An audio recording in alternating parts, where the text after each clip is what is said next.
Hey everybody, welcome to the Wrestling-Writeups.com News and Rumors Report for June 10th, Monday, 2019. We got lots of stuff to cover today. First, let's go back and revisit the Super ShowDown. I was okay with part of the pay-per-view until the end. The Goldberg Undertaker match was a total disaster. If you saw that thing, it shouldn't have been anything more than an attraction. Goldberg, Undertaker, standing face-to-face in the ring, let the crowd get into it. Couple finishers, maybe a couple kicks out. 3 minutes, 4 minutes tops. That's all this match needed to be. No, instead WWE tried to make it a 10-minute match with a whole bunch of moves that they couldn't finish. They got gassed, they got old, they got tired.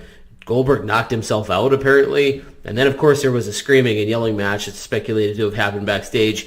Goldberg apologized on social media saying let everybody down. This is not on them. This is on WWE. This was a bad idea. It should never have gone that long. Matt Riddle is now, of course, taken up with trashing Goldberg on social media. He did it all the way up to the pay-per-view and then did it again at the end of it, saying, hey, if you're not safe, I have no time for you. So it's interesting to see what will happen with Goldberg and The Undertaker moving forward. The women had traveled to Saudi Arabia. Alexa Bliss and Natalya were supposed to be there. They were working on a match. It didn't happen. They weren't cleared in time. They weren't even on the show to announce a future match. So there's just a bunch of social media pictures of the two of them hanging around Jeddah, Saudi Arabia. We'll see what happens with the women on the card. All the Super Showdown stuff that you could possibly imagine is on WrestlingWriteups.com right now.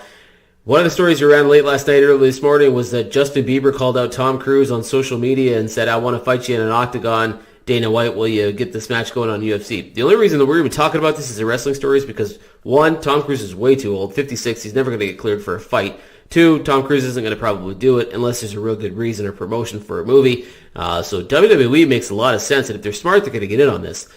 This might be a dream match made in heaven. There's no wrestling about it, but it's a Saudi Arabia main event, or it's a WrestleMania card that you would see coming in WWE from a mile away. We'll see what happens if they even comment on it. Tonight on Raw, the Revival will be taking on Zack Ryder and Curtis Hawkins for the WWE tag titles.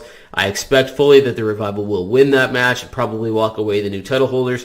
So watch for that on Monday as well. Don't forget, listen to the Smart Marks of Wrestling podcast. We had an episode drop on Wednesday. We'll have another one this Wednesday. Go to Anchor.fm, iTunes, Apple Podcasts, Google Play, wherever you get your podcast platforms, and check out WrestlingWriteups.com.